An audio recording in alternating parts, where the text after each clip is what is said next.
வெளிநாடுகளில் பதுக்கப்பட்டுள்ள கருப்பு பணத்தை மீட்பது தொடர்பான வழக்கில் சிறப்பு புலனாய்வு குழுவை அமைக்க மத்திய அரசுக்கு கூடுதலாக ஒரு வார அவகாசத்தை உச்சநீதிமன்றம் வழங்கியுள்ளது.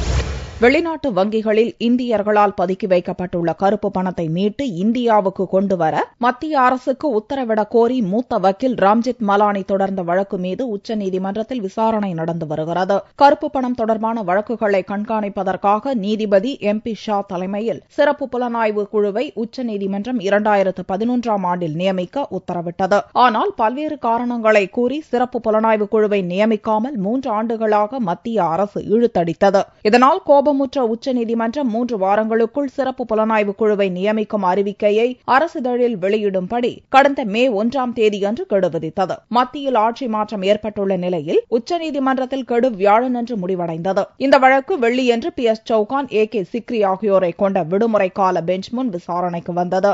அப்போது வக்கீல் ராம்ஜெத் மலானி அண்மையில் சாஸ்திரி பவனில் ஏற்பட்ட தீ விபத்தில் கருப்பு பண வழக்குகள் தொடர்பான ஆவணங்கள் தீக்கிரையாக்கப்பட்டதாக குற்றம் சாட்டினார். அந்த புகாரை மறுத்த மத்திய அரசின் சொலிசிட்டர் ஜெனரல் மோகன் பராசரன் ஆவணங்கள் நார்த் பிளாக் கட்டிடத்தில் பத்திரமாக இருப்பதாக கூறினார். இருதரப்பு வாதத்தையும் கேட்ட நீதிபதிகள் சிறப்பு புலனாய்வு குழுவை அமைக்க மத்திய அரசுக்கு கூடுதலாக ஒரு வார கால அவகாசம் அளித்து உத்தரவிட்டனர். அதோடு கருப்பு பண வழக்குகள் தொடர்பான ஆவணங்களை வருவாய்த்துறையில் செயலர் அளவிலான அதிகாரி வசம் ஒப்படைத்து பாதுகாக்கவும் உத்தரவிட்டனர்.